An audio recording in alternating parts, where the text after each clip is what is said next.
I never thought I'd get the chance to say this, but noted teammate through Frosted Flakes, Wendel Clark is joining the show. Hey! Woo!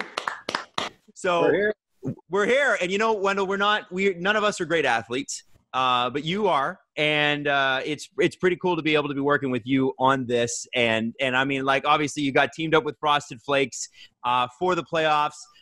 Pretty exciting. And is this something that you like? Do you actually like chow down during the game with a bowl? I would. If it's a night game breakfast, I eat Frosted Flakes. At night, before I go to bed, I eat Frosted. So the amount of games that are going on right now all day, I got a box beside me all day just up with the amount of hockey we're watching. What's the most amount of hockey you've watched in a day since this all started? Are you one of those guys who stayed up 12 to 12? No, I can't do the late game. I'm an old guy now, so I'm I catch the start of the last game, and then I nod off them. But there'll be times I wake up at 2 in the morning. Okay, I wonder who won that game, and I'll be checking it before the morning scores. But usually I can make it through. But no, I'm old school now. I can't make it out too late. Do you ever you were a very, very competitive player, outwardly competitive. And it's funny because, you and I have met a couple times before, and it's hard to sometimes square up the guy on the ice that I grew up watching with the guy who I've met, who is one of the kindest, guys in the world. Do you ever lose when you watch that game? Like, do you still feel that fire and that passion for competition? And does it still make you want to sometimes jump on the ice? I think so. The big thing about being us old guys or alumni or guys that are watching the game, we don't miss training camp. You don't miss the grind in the summer. You don't miss the long regular season, February, March, it gets long. But the one thing you always miss is playoff time. Like, all of a sudden, that energy that the team is under game to game, day to day, that is a fun, good pressure. And that's the one thing you can't get doing anything else that you do. Yeah, man. Yeah. You ever play with guys who just cannot turn it off? Because the first thing I thought of when you were talking about that fire and, you ever get fired up watching from your couch, I was just imagining, and I've told this story before, we went to a Leafs-Bruins playoff game a few years ago, and Darcy Tucker, after the game, was getting chirped by this fan the whole game that didn't know he was Darcy Tucker, and he was rolling around with his pencil in his hand. And the whole time I'm just like, he's imagining it's that guy's neck. Yeah. There'd have been steam coming out of Darcy's ears. He couldn't even go back at him. No. He wanted to. Yeah. Of all guys, he'd be thinking about it. Yeah. Who would you say is like, when you were playing, like, who was the most like overly competitive player? If you can name one, like, really could not shut it down, could not stop being that all the time. Because I think it's a mindset in sports. There's lots of people with talent, but it's sort of what's between the ears that gets you over the hump. So is there anybody you can remember that you go, wow, that was a real competitive streak, never seen anything like it? I don't know about any. Everybody has to have it at the highest level, and whether you're the finesse guy or you're the guy that throws his weight around or whatever, everybody has that. But probably a guy, and the reason why he does really well at what he does now is Gary Roberts training the guys in the business that he is. Whether he's skating with the guys who are working out, he's probably more intense, and he's the one coaching the kids. The new NHLers or the up and comers. So he's one guy that's really kept the intensity for playing and tries to stay as close to it as possible. And at 50 years old, that's pretty good to keep that kind of fire going. Wendel, should we be surprised that he? Sorry. Oh, go ahead. You said you like Frosted Flakes in the morning and then sometimes at night during the game. I'm a big fan of chopping up bananas and putting them into the cereal while I'm eating it. Do you put anything into the cereal? I've seen it a lot, but I don't. No, I am what it is. That's why I got the box open, and that's why I have it. Purist. I don't know additives. It's perfect for me as is. All right. Steve, go ahead. Well, I was going to say, we shouldn't be surprised he said Gary Roberts to the last thing. The guy who got into a fight at an alumni game. Yeah. I'm at Grapes going at it in the alumni game. Everybody else on both benches were going, well, they're the only two guys that are serious. The rest of us we just quit when it gets that serious. Actually, that game was amazing. I know Steve was there. Yeah. But watching Mike Palmateer get on the ice, make a save, and a great save, and then have to shut it down. A guy like that who played, a long time ago now, you have to admire that, the fact that he even strapped on the pads. And have you dealt with Mike much? What's he like? Yeah, no, Mike's great. And he was kind of making the saves that he was back in the early 80s there. That was his style. It was awesome. I think he hurt himself at the save, and he was done.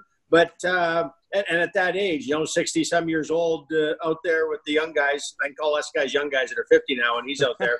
But it's great when we get to cross and do the alumni stuff. And Palmy, he was a competitor when he played, and anything he does, he competes and has fun at it. And so he was just, like I say, he scouted with the Leafs for a bit, but was also one of the good guys of the game. Mm-hmm. When we've seen a shift in the NHL, a lot of teams have gone very young, very fast, and in a lot of cases, a lot more aggressive in the, maybe not in the 80s sense that you guys would have been used to, not as outward, but you've seen teams like the Bruins who did come up as young guys who were tough.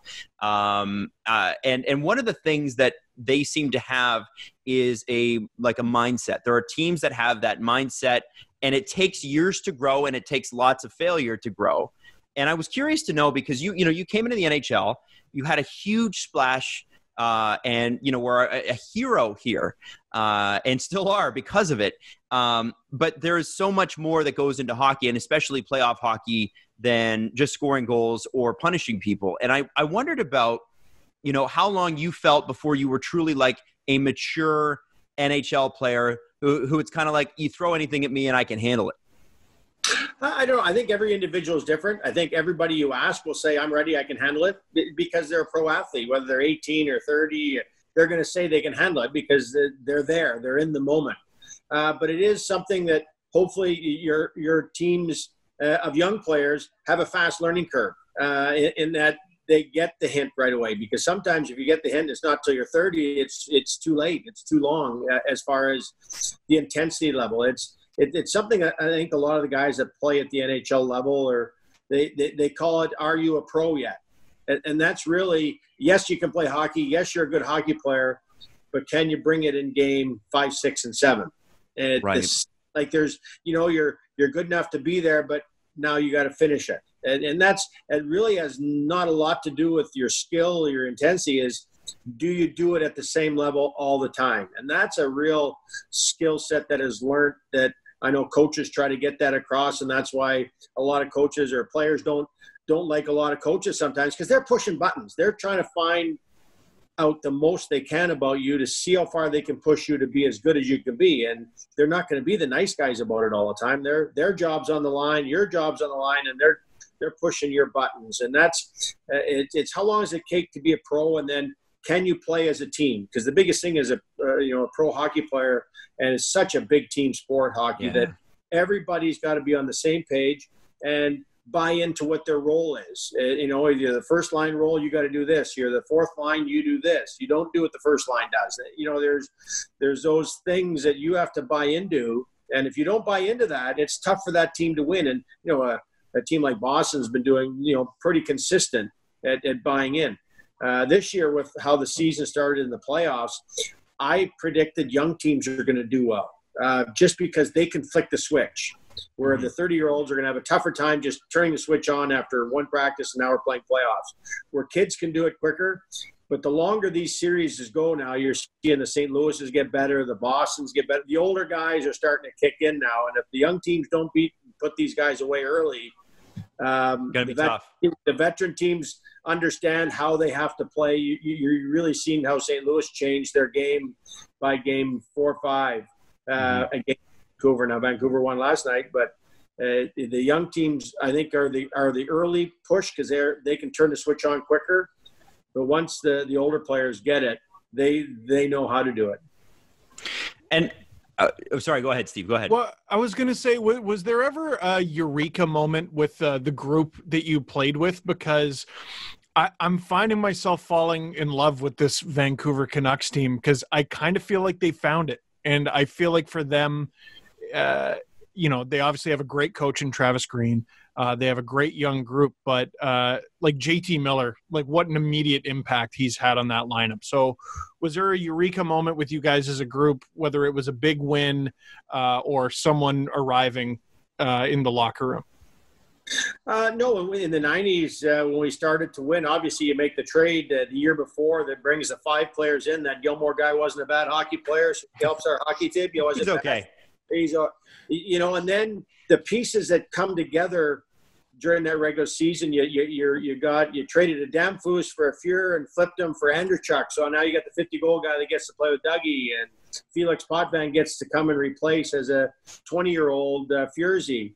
And it just kind of pieces. But then when we win Game 7 in Detroit, that was kind of the, hey, we are good enough to win. We won. And that's, with the Leafs right now, you're hoping they get to that where they learn it on their own. You can't tell them how to do it. They got to just get it. And that Game 7 was it for us, because then the next 2 years we kind of rolled to the semifinals, and it just couldn't quite get there. But it was you had a confidence within the team with that whole group of guys. Wendel, you talked about coaching and pushing buttons. Who pushed your buttons? Who was the best at getting to you? Well, really, I don't know. They all pushed buttons. That year we had with Bernsey, and everybody gets, because we won and we did well, and it's a feel good. Everybody thinks, oh, you guys were one great, big, happy family. Well, really, he was pushing buttons, and we were mad at him more than half the year. But he was the new, especially that first year, trying to change the culture coming in his first year. And so he was pushing buttons, and he'd use us leadership guys as, myself or Dougie or Dave Ellett or Todd Gill. We were all there a long time. Like Giller and I think were the longest in Toronto. So he'd be pushing our buttons to get everybody to rally. Like, he knew which buttons to push so guys would rally. We had a great team that if somebody was getting pushed on by the coach, we'd all rally around that guy, because we all took turns where the coach was going to take. And that's what made our team strong is, no, we didn't let that guy down. We were sticking up for him. We'd take the player side. And I think Bernsey knew that. He knew what buttons to push. The team would rally around, and he was there to get us to play as hard as when we're in the middle of it at 25 years old, say I was 25, 26, something like that, you don't really understand that. You're just mad at the coach. But then you're retired 10 years later, you go, oh, I see what he was doing. He was pushing buttons to try to, but when you're in the middle of it, you don't know what the coach is doing. But that's one thing that the players, the quicker they can understand that, nothing's ever personal. It's about trying to get the team to win. Wow. What's that moment like where you're so mad at the coach and you realize what he did worked? And you're like, yeah, all right, fine. That's why you never vent on the head coach, because bad things might happen. You always vent.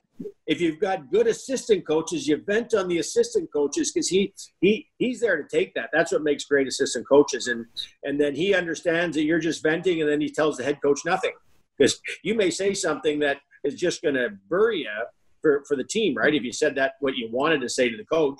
But if you say it to the assistant coach, if he's a good assistant coach, he vents it, he lets you get it off your chest, you feel better as a player now, and you go about your day. And maybe there's something in there that the assistant coach can take to the head coach that is and does make sense. But really, he's there to be a buffer, and those are the guys you vent on, the assistant coaches, not the head. Years ago, you told me a story when we talked about going into Maple Leaf Gardens and what an ordeal that was, especially when the team really started winning, because people don't know this. I mean, the arena was built in the 30s. There's no underground parking like there is in arenas today. There is no parking lot at all, in fact.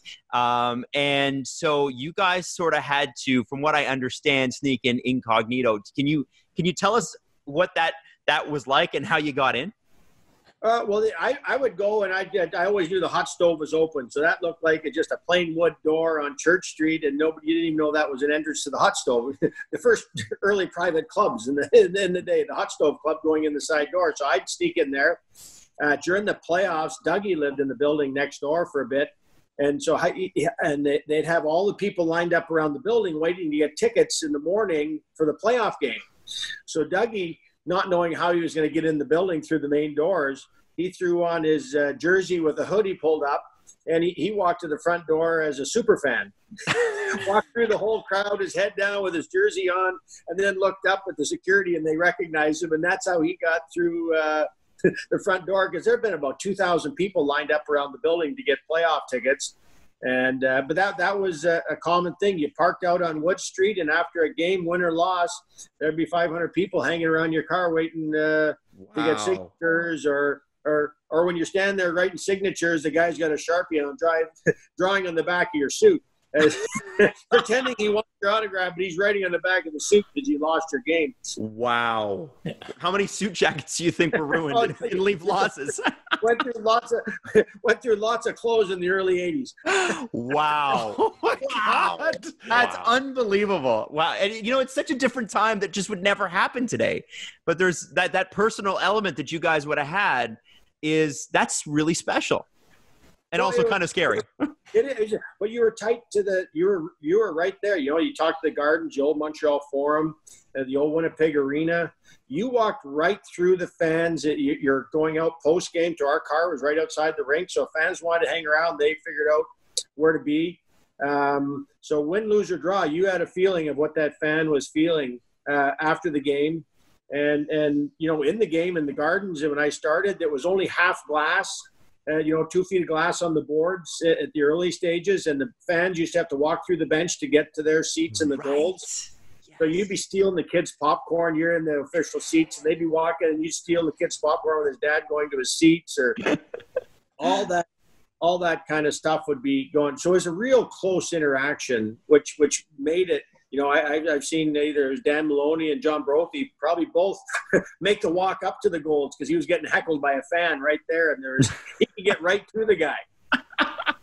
That's amazing. I'm sure the messages on the back of your suit jacket were like, "You'll get him next time, Wendel." Like really encouraging. Well, the only positive is because we weren't making any money then. I think we were. I think I was buying like 2 suits for $199. So you get a deal, have 50 compared to the suits they're wearing today. Yeah. But, we'd be going through the jacket because that's it. The fans are hanging out right outside. As soon as you open the door, it was free game. And the people were right there, and you learned to be a professional because you're handling the people right there after a big win or a big loss. It could be either. That's amazing. What's the most intense part of the playoffs? Like, what's the most difficult part of playing in the Stanley Cup playoffs? Is it the pressure from the fans? Is it the intensity of the games all week long? No, I think it's the pressure you put on yourself, really, because the players at the highest level, you put so much pressure on yourself to do well that it really doesn't matter to the fans. That's just part of it. But that's the exciting part of it is playing in rinks that are alive right from the get-go, like especially in Canada. But all the rinks come playoff time are alive and jumping. On the road, you're hated, and at home, you're loved. And that energy you can't replicate as a playoff game in any sport. And so that gets you to play better, even if you're hated on the road. If your team can play well and you can make the road building go quiet because you're out playing them, that's like a home crowd standing on their feet. If you can get that visiting building dead quiet. Oh, yeah. I bet that feels good. Well, listen, Wendel Clark, thank you for being so gracious with your time with us.